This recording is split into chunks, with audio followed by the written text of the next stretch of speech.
Good afternoon, everyone. This is covering section 9.3 of statistics. In 9.1, we covered confidence intervals for population proportions. In 9.2, we covered confidence intervals for population means. And this one is, well, which approach do we use? And so it requires us to look at the problem. So 9.3 is, what do I do? What should I use? This is when we're looking at confidence intervals for population proportions and means.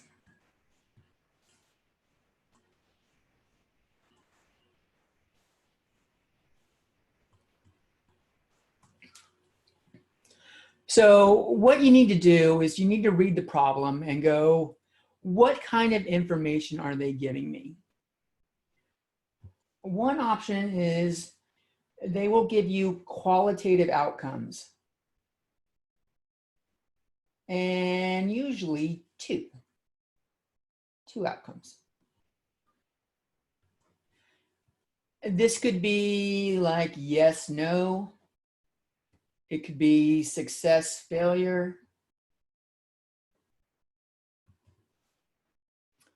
It could be political parties, Republican versus Democrat. In terms of what's going on right now, do you have COVID-19 or not?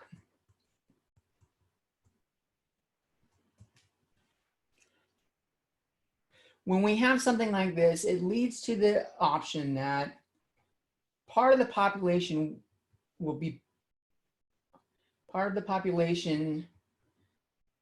matches the criteria and the other half doesn't, or the other portion doesn't.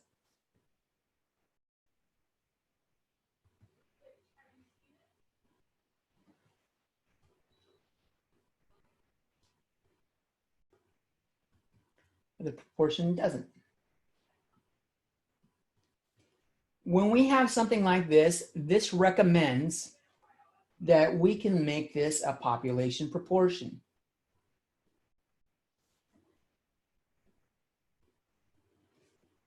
Which means we have p hat. Now we have two criteria when we're working with population proportions. The first criteria is we need n times p hat times 1 minus p hat to be greater than or equal to 10.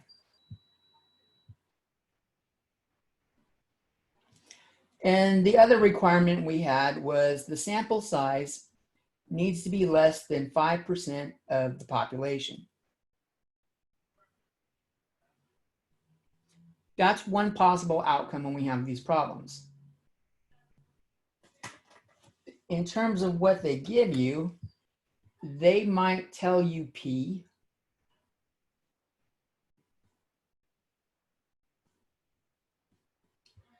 or successes out of N.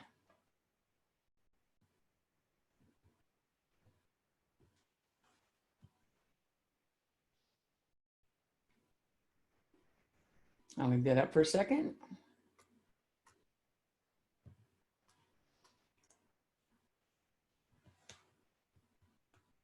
All right, hit pause if you need a little bit longer.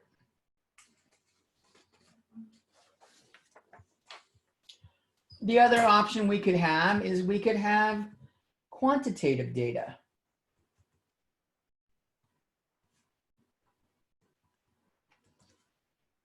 This comes in two flavors.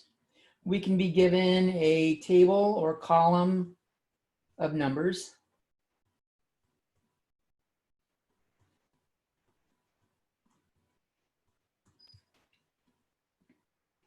Or they might give us summarized data. If they give us summarized data, they should give us X bar and sigma, the standard deviation, S. Sigma is for the population. They'll give us the sample mean and the sample standard deviation. And this leads to, as it recommends, this is mean, or we're looking at mu. Now, we have requirements for the mean as well. First one is an automatic victory. If n is greater than or equal to 30, then the central limit theorem kicks in.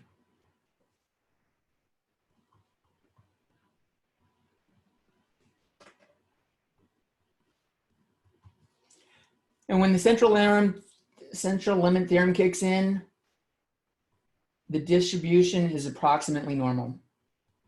And that is what we want.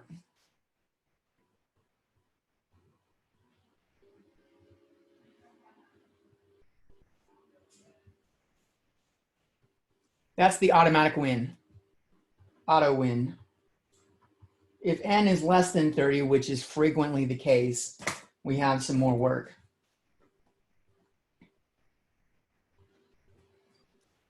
We need to show that the data is approximately linear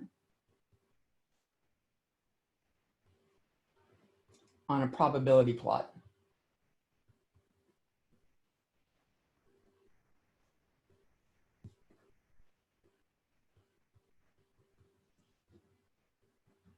And I believe this is under QQ.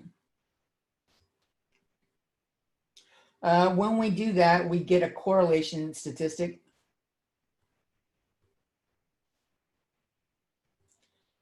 And we'll have to look at a critical value table. Call the critical value CV. Correlation statistic R. We want R to be greater than CV.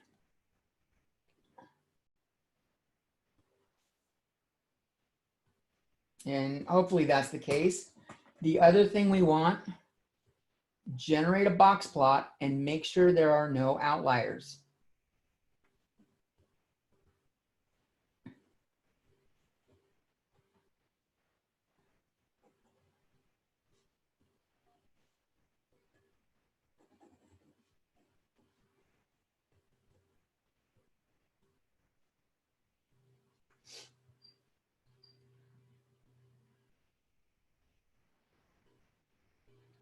Let's take a look at a couple of problems in 9.3.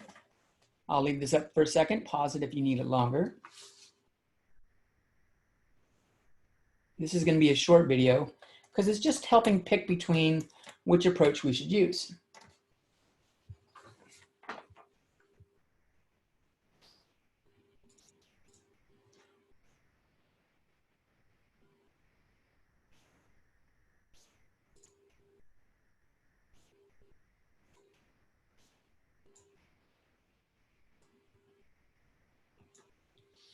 So this is question number 1.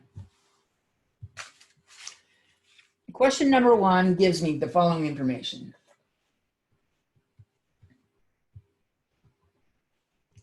It tells me a simple random sample of size n equals 350.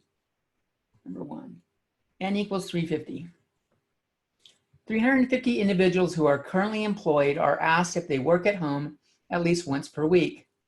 I bet this information drastically changed in the last 3 weeks. A lot of people are working at home from right now.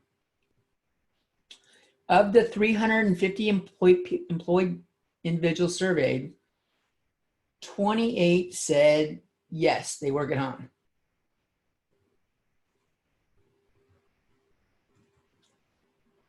This is a qualitative response. Okay? A qualitative response means we're looking for P. So P hat is going to be our successes over total.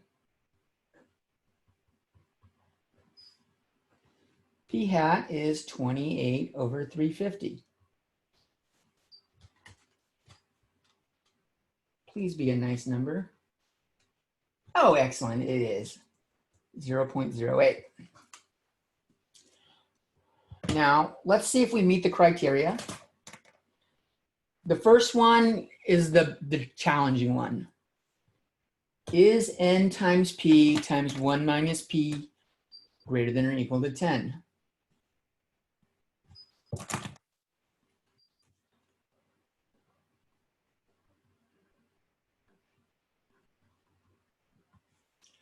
I have 350 times 0.08 times 1 minus 0.08. Is that greater than or equal to 10?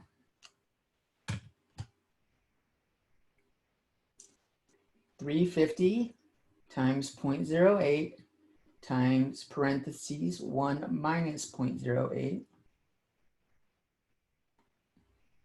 25.76.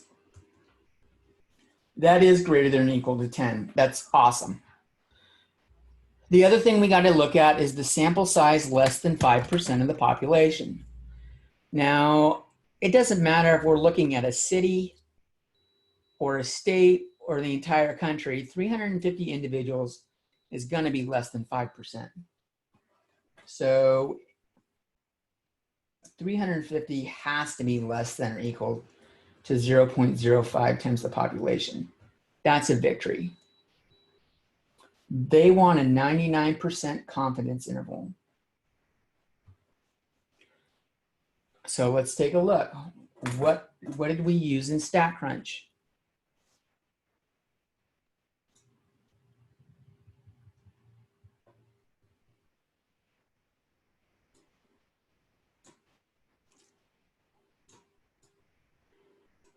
I have all my information that I need over here. So let's take a look. We did stats, proportion stats, one sample, and I have summary. Stats, proportion stats, one sample with summary.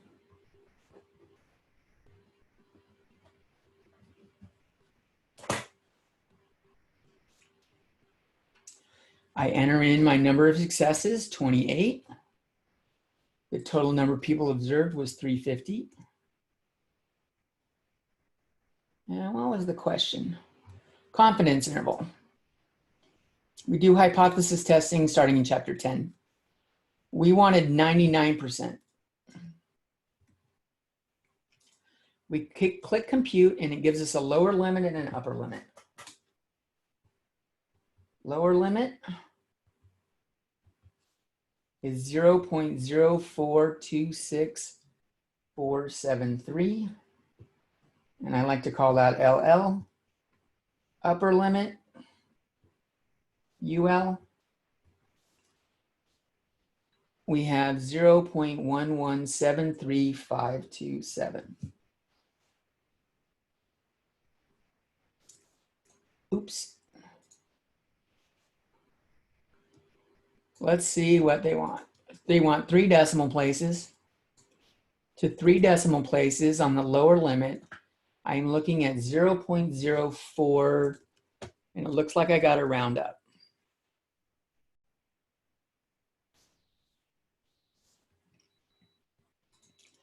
The upper limit to 3 decimal places, I don't have to round up.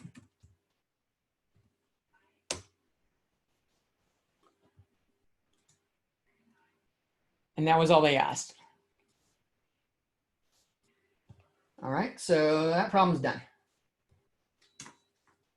Let's take a look at number 2. I'll pause and leave that up there for a little bit in case you need to write more stuff down.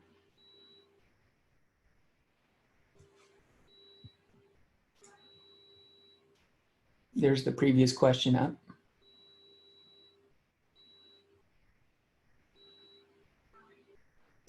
All right, let's take a look at the next one, 9.2 or 9.3, number 2.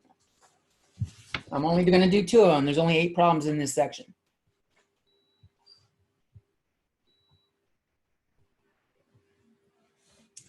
So 9.3, number 2, they give me a simple random sample size of n equals 40.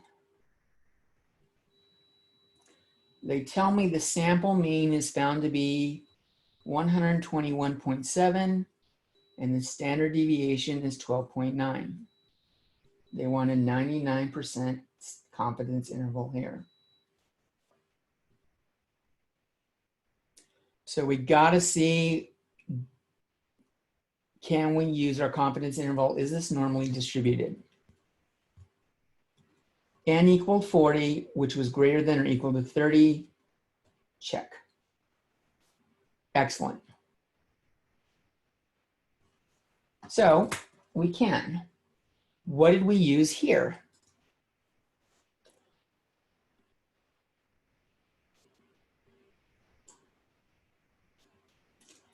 Well, if you'll remember,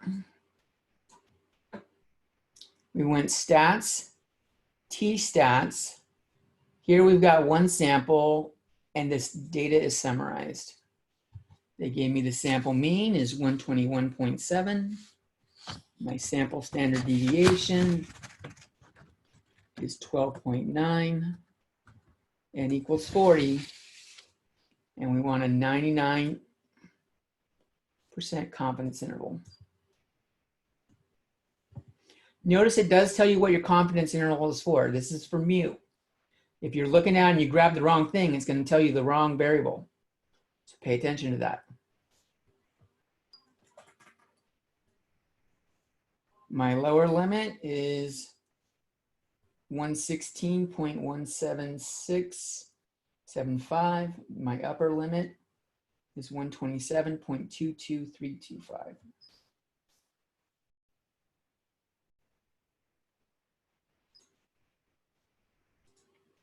To 2 decimal places, 116.18. I'll be right there. 127.22 for my upper limit. 2 decimal places, good.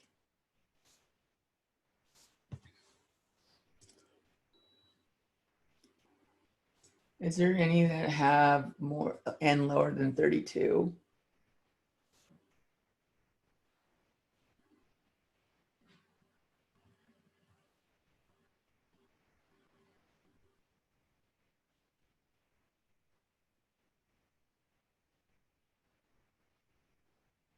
Here, okay, so this is number 5.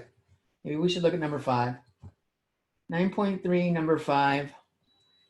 They have a random sample of n equals 15.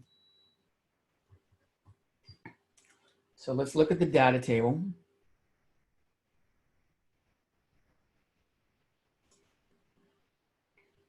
There's 15 things. Let's load it into StatCrunch.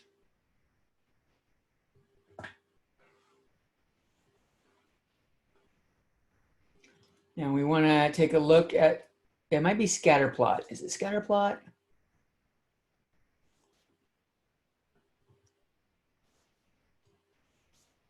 QQ plot. There it is. I was right. Correlation statistic. We'll do normal quantiles on y-axis. So n is less than 30 here. We need to do the QQ plot.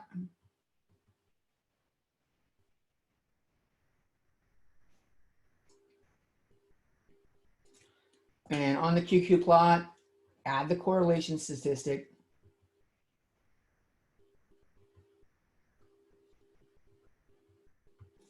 And it looks better. It looks more like it's supposed to when normal quantiles are on the y-axis.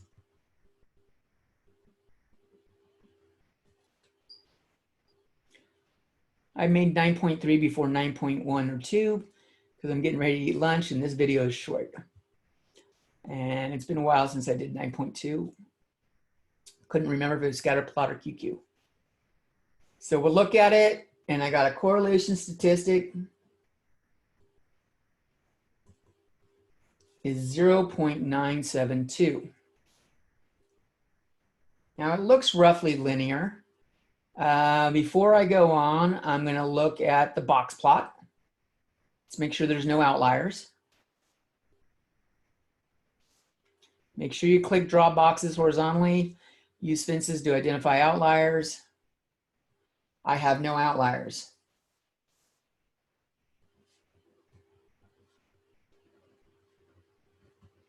All I need to do is check my correlation statistic.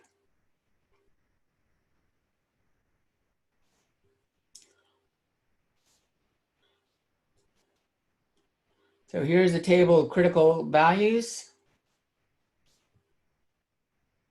N equals 15.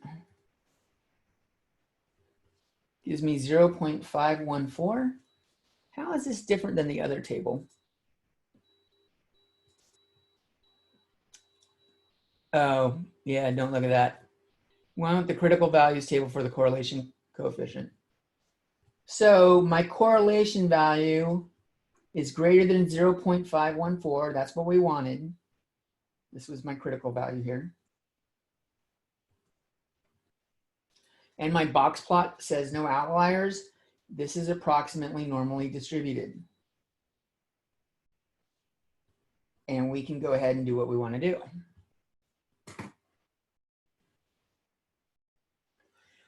So first off, it asks, is pitch speed a quantitative or qualitative variable? It represents a number, and we can calculate an average speed, which means we can do math operations on it. It makes it quantitative. Why is it important to know this when determining the type of confidence interval you may construct? Well, if it's quantitative, we can do a mean. If it's qualitative, we can't.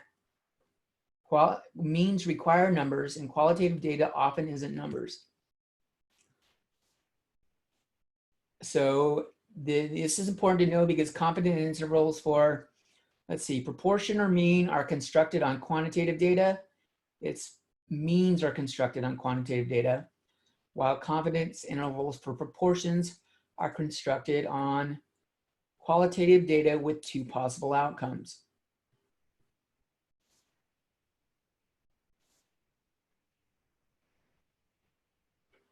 Let's look at our graph.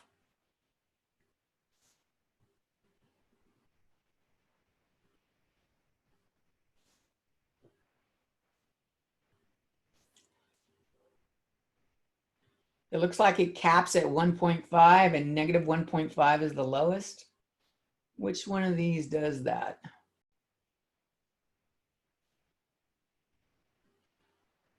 And it goes from 85 to 93. A and C have the right shape. C goes from 90 to 100 though, and A goes from 85 to 95. It looks like A to me.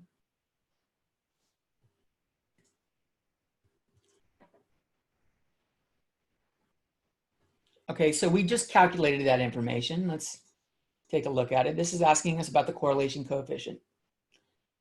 We found that the correlation coefficient was 0.972.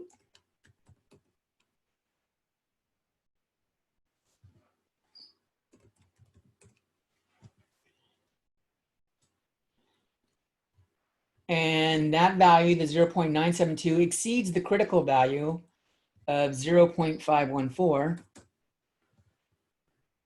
It is therefore reasonable to conclude that data could have come from a population that is normally distributed. That's what we wanted.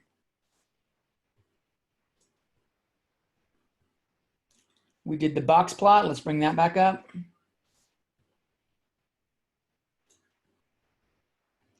It goes from 85 to 95-ish.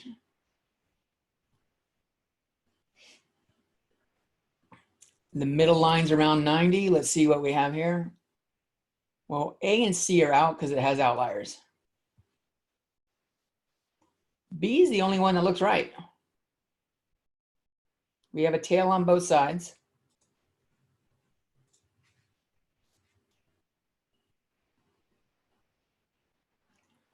So we can do it. We've shown that it can be approximately normally distributed and there were no outliers.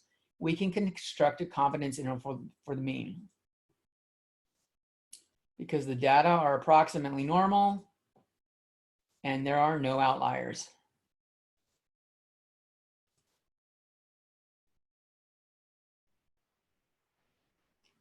Now they want us to do it.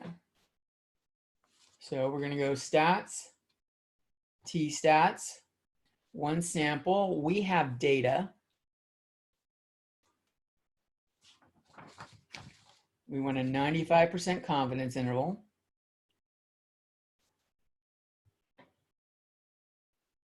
So I'm going to write that stuff down over here.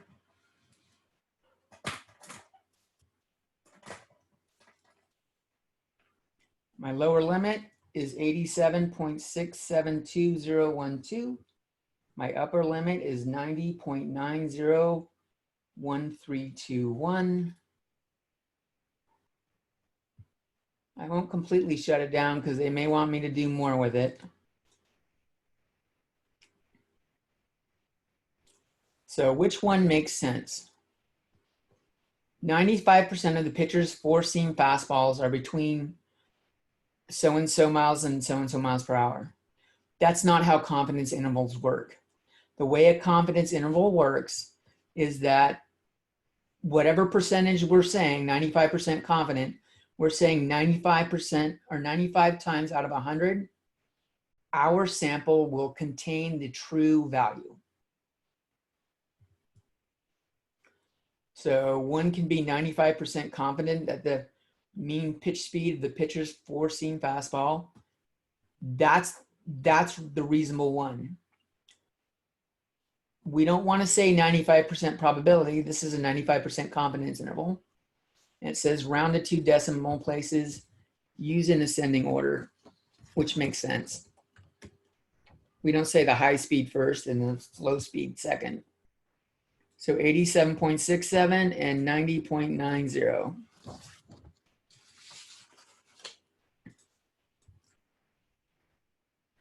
Do you believe that a 95% confidence interval for the mean pitch speed of four-seam fastballs for all pitchers in the league would be narrower or wider?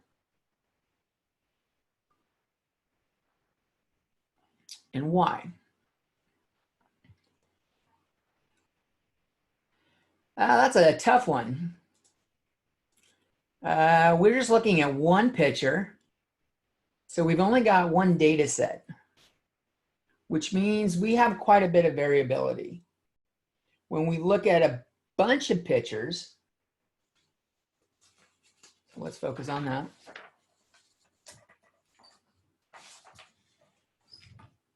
One pitcher tends to have more variability for his 95%.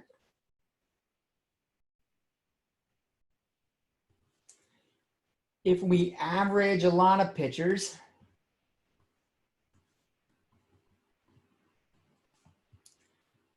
this should get taller and narrower.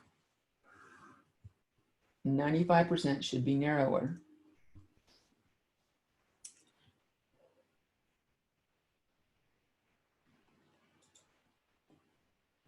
Because the variability between pitchers is most likely less than the variability between pitches for a pitcher.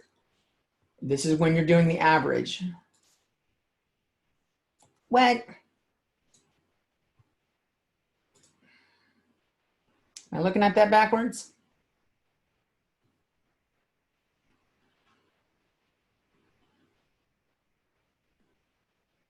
I guess they're not looking at the average. They're comparing other pitchers. They must be going wider.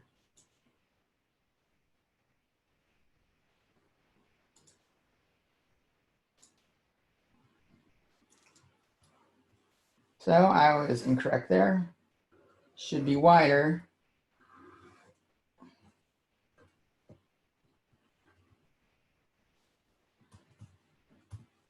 It's that one.